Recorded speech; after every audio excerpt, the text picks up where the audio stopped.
जय हिंद एवरीवन, कैसे हो आप सभी। आज के इस क्लास में मैं आप सभी को क्लास 12 हिंदी का चैप्टर नंबर 2 जिसका नाम है उसने कहा था, जिसके राइटर है भैया चंद्रधर शर्मा गुलेरी जी। ओके, सो इससे पहले वाला जो चैप्टर है जो कि आपका फर्स्ट नंबर चैप्टर है जिसका नाम है भैया बातचीत, जिसके राइटर है बालकृष्ण भट्ट। तो उसके भी मोस्ट इंपॉर्टेंट ऑब्जेक्टिव क्वेश्चन मैंने क्लियर करा रखे हैं। अगर आप सभी ने उस वीडियो को नहीं देखा जाकर उस फटाक से वीडियो को देखो, ठीक है जी।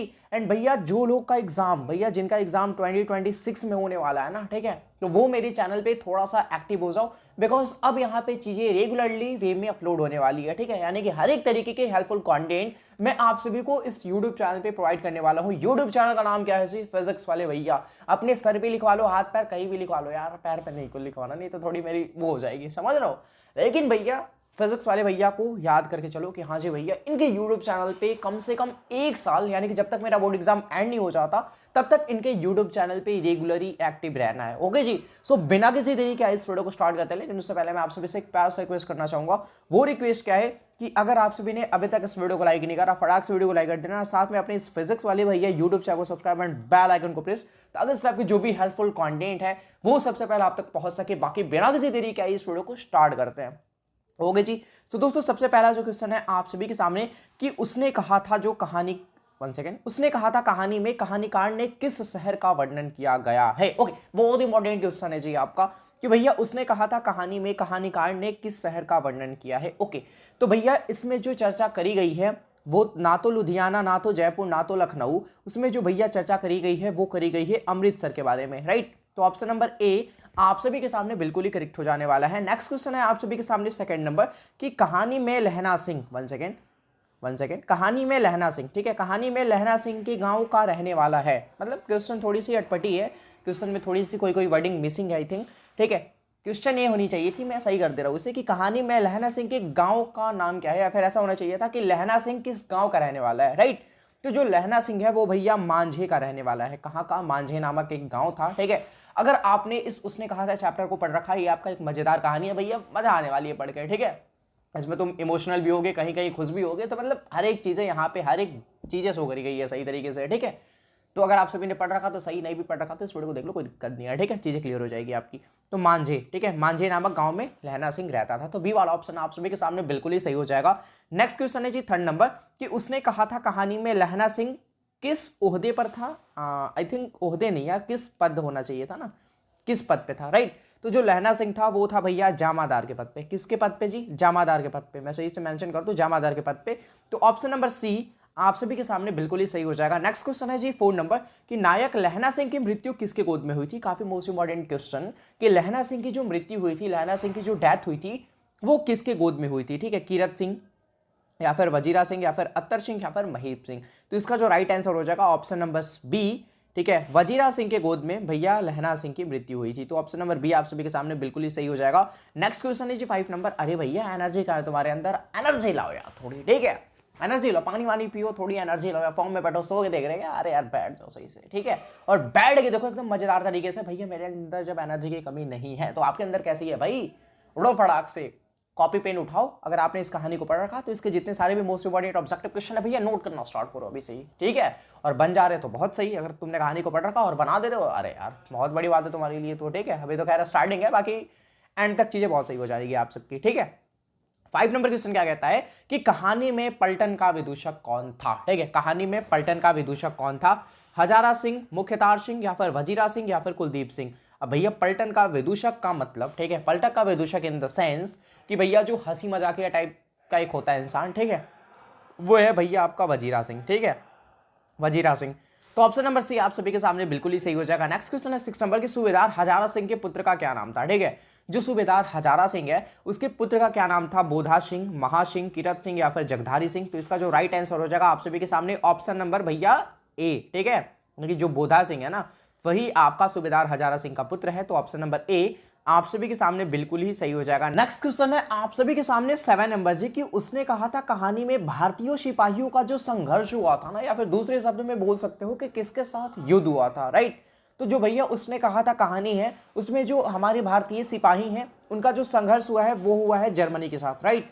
तो ऑप्शन नंबर डी आप सभी के सामने बिल्कुल ही सही हो जाएगा। नेक्स्ट क्वेश्चन है जी 8 नंबर कि जर्मन सिपाही लेफ्टिनेंट को किसने मार गिराया। ये जो नकली जर्मन सिपाही था उसको किसने मार गिराया, ठीक है। उसे मार गिराया भैया लहना सिंह ने। ओके, तो ऑप्शन नंबर सी आप सभी के सामने बिल्कुल ही सही हो जाएगा। नेक्स्ट क्वेश्चन है 9 नंबर जी कि जमादार सिख राइफल यानी कि लहना सिंह जो है उनका जो नंबर था वो क्या था, 77, 105 या फिर 1805 या फिर 72। तो इसका जो राइट आंसर हो जाएगा वो हो जाएगा 77, यानी कि 2 बार थाला फोरा रीजन। मतलब समझ रहे हो थाला फोरा रीजन का मतलब, जो सीएसके के फैन होंगे, धोनी के फैन होंगे, जो क्रिकेट के फैन होंगे, आई थिंक ऐसा मैं बोल सकता हूँ। ठीक है, सरकार के द्वारा सूबेदार को जो जमीन दी गई थी, ठीक है, जो गवर्नमेंट होती है उनके द्वारा जो सूबेदार को जमीन दी गई थी वो कहाँ दी गई थी, संजलपुर में या फिर अलावलपुर में या फिर जलायलपुर में या फिर भाई लायलपुर में। भाई नाम भी ऐसे ऐसे होता है ना, मतलब इंसान पढ़ नहीं पाता मतलब यार बायोलॉजी का भी पढ़ के देखना, मतलब पढ़ रखा तो सही है, उसमें भैया कितने टफ टफ नाम होते हैं। अरे यार भैया मतलब एक सेंटेंस ही लिख डालता है भैया, एक वर्ड होता है उतना बड़ा बड़ा, समझ रहे हो मतलब क्या क्या ही करोगे। ठीक है, तो मैं तो लड़कियों पे तरस खाता हूँ, कैसे पढ़ लेती है यार उतना बड़ा। और खास करके अगर हिंदी मीडियम वालों को बात करा जाए तो भैया और हिंदी में तो और टेढ़ी टेढ़ी होती है चीज़ें भाई, समझ रहे हो, माइटोकॉन्ड्रिया ये वो, समझ रहे हो ना। तो भैया सही है फिर, तो मतलब भाई मैं बोल रहा था चीज़ें होती है बड़ी बड़ी। तो सरकार के द्वारा जो सूबेदार को जमीन दी गई थी वो दी गई थी लायलपुर में। ओके, तो डी वाला ऑप्शन आप सभी के सामने बिल्कुल ही सही हो जाएगा। नेक्स्ट क्वेश्चन है 11 नंबर की चंद्रधर शर्मा गुलेरी जी का जो जन्म हुआ था वो कहाँ हुआ था, हरियाणा में, जयपुर में, कांगड़ा या फिर गुजरात में। तो इसका जो राइट आंसर हो जाएगा, जो भैया चंद्रधर शर्मा गुलेरी जी थे उनका जो जन्म हुआ था वो हुआ था, इसका जवाब आप सभी को कमेंट में बताना है। चलो मैं ही बता देता हूँ, जयपुर राजस्थान में। ओके जी, चलो नेक्स्ट क्वेश्चन है 12 नंबर की भैया काव्य सुखमय जीवन किनकी रचना है। ये जो सुखमय जीवन है वो भैया चंद्रधर शर्मा गुलेरी जी की रचना है। तो ऑप्शन नंबर ए आप सभी के सामने बिल्कुल ही सही हो जाएगा। नेक्स्ट क्वेश्चन है भैया उसने कहा था कहानी किस वर्ष प्रकाशित हुई थी, राइट। ये जो उसने कहा था कहानी है वो भैया 1915 की कहानी है, यानी कि 1915 ईस्वी में जो कहानी है वो प्रस्तुत करी गई थी। तो ऑप्शन नंबर सी आप सभी के सामने बिल्कुल ही सही हो जाएगा। नेक्स्ट क्वेश्चन है जी 14 नंबर की जो काव्य कछुआ धर्म है, ठीक है, जो काव्य कछुआ धर्म है वो किनकी कृति है, ठीक है, वो है भैया चंद्रधर शर्मा गुलेरी जी की। लेकिन एक चीज काव्य नहीं होनी चाहिए थी, ये जो कछुआ धर्म है ना एक कहानी है इनकी, ठीक है। तो डी वाला ऑप्शन आप सभी के सामने बिल्कुल ही सही हो जाएगा। कछुआ धर्म हो गया, सुखमय जीवन हो गया, इस सब ये जो हम लोग अभी पढ़ रहे उसने कहा था, ये तीन ही कहानी लिखे थे। चंद्रधर शर्मा गुलेरी जी ने 3 कहानी लिखी थी, ठीक है, जिनका मैंने नाम आपको अभी मैंने मेंशन कर दिया। ये जो पुरानी हिंदी रचना है उसके लेखक है भैया चंद्रधर शर्मा गुलेरी जी। तो ऑप्शन नंबर डी आप सभी के सामने बिल्कुल ही सही हो जाएगा। नेक्स्ट क्वेश्चन है 16 नंबर कि इनमें से कौन सा निबंध गुलेरी जी के द्वारा लिखित नहीं है। ओके, तो भैया इसका जो आंसर है वो आप सभी को कमेंट में मुझे बताना है, बिकॉज भैया मैं होमवर्क नहीं दे रहा था पिछले लेक्चर में भी, मैंने आप सभी को होमवर्क प्रोवाइड नहीं करा। इसमें मैं प्रोवाइड करूंगा होमवर्क, और 1-2 करूंगा, कम से कम 1-2 तो मैं होमवर्क के तौर पे दूंगा, जिसका जवाब आप सभी को कमेंट में बताना है, ठीक है। नेक्स्ट क्वेश्चन है आप सभी के सामने 17 नंबर जी की कहानी में कुड़माई शब्द का क्या अर्थ होता है। अगर आपने इस कहानी को पढ़ रखा तो वहां में भैया इस कहानी में कुड़माई शब्द का यूज किया गया है, राइट। इसका अर्थ क्या होता है, कुड़माई का मतलब क्या होता है आखिरकार, ठीक है, इसका मतलब होता है मंगनी। क्या होता है जी, मंगनी। तो ऑप्शन नंबर ए आप सभी के सामने बिल्कुल ही सही हो जाएगा। नेक्स्ट क्वेश्चन है आप सभी के सामने 18 नंबर जी की उसने कहा था कहानी में बोधा कौन था, ठीक है, उसने कहा था कहानी में बोधा सिंह कौन था, तो वो था भैया सूबेदार हजारा सिंह का बेटा। तो डी वाला ऑप्शन आप सभी के सामने बिल्कुल ही सही हो जाएगा। अभी कुछ पिछले क्वेश्चन में हमने इस चीज को देखा, वहां पे क्वेश्चन नहीं था कि सूबेदार हजारा सिंह के पुत्र का क्या नाम था, तो हमने देखा था बोधा सिंह। तो यहाँ पे क्वेश्चन वही है कि बोधा सिंह किसका पुत्र था, तो सूबेदार हजारा सिंह का बेटा। मतलब क्वेश्चन क्या होती है ना वो इधर उधर कर देती है, समझ रहे हो, क्वेश्चन रिपीटेड ही रहता है लेकिन चीज़ों को थोड़ी इधर उधर अदल बदल देती है ताकि आपका थोड़ा सा माइंड जो है ना वो हो जाए, ठीक है। बट डरना नहीं है भैया, आप सभी को पता है ना आप किसके स्टूडेंट हो, किसके PWB यानी कि फिजिक्स वाले भैया, तो टेंशन लेने की कोई भी बात नहीं है, ठीक है। कोई भी दिक्कत हो आप मुझे कमेंट में बताओ, मैं आपकी लिटरली हेल्प करूंगा, ठीक है जी। ओके, कहानीकार चंद्रधर शर्मा गुलेरी जी की कहानी कौन सी है। अब भैया मुझे तो नहीं लगता कि बताने की जरूरत है। जूठन, अब जूठन भैया तुम आगे जाके पढ़ोगे, जो कि भैया ओम प्रकाश वाल्मीकि जी की रचना है। ओके, रोज आगे चल के पढ़ने वाले हो, ठीक है, उसने कहा था कहानी तुम अभी पढ़ रहे हो। तिरिच आगे चल के पढ़ने वाले हो, उदय नारायण जी की रचना है। तो यही सब चीजें हैं, बाकी इसका तो राइट आंसर हो जाएगा सी वाला, ठीक है, उसने कहा था। चलो जी 20 नंबर क्वेश्चन क्या कहता है कि कौन सी कृति चंद्रधर शर्मा गुलेरी जी की लिखी हुई नहीं है। ओके, कौन सी ऐसी कृति है जो कि चंद्रधर शर्मा गुलेरी जी की लिखी हुई नहीं है। तो भैया सुखमय जीवन भी है, बुद्ध का कांटा भी है, उसने कहा था भी उनकी है, लेकिन ये जो कफन है ना वो इनकी नहीं है। तो डी वाला ऑप्शन आप सभी के सामने बिल्कुल ही करेक्ट हो जाने वाला है। नेक्स्ट क्वेश्चन है 21 नंबर के चंद्रधर शर्मा गुलेरी जी किस गांव के मूल निवासी थे। ओके, जो चंद्रधर शर्मा गुलेरी जी है वो भैया किस गांव के निवासी थे, तो वो भैया गुलेर। ओके, तो बी वाला ऑप्शन आप सभी के सामने बिल्कुल ही सही हो जाएगा। देख रहे हो नाम से ही रिलेट करी जा रही है उन्हें। 22 नंबर क्वेश्चन क्या कहता है कि उसने कहा था कहानी के कहानीकार कौन है। अरे भैया क्या कर रहे हो तुम, चंद्रधर शर्मा गुलेरी। ओके, भगत सिंह का आगे चल के आपको एक पत्र, ऐतिहासिक पत्र पढ़ने को मिलेगा जिसका नाम है भैया क्या,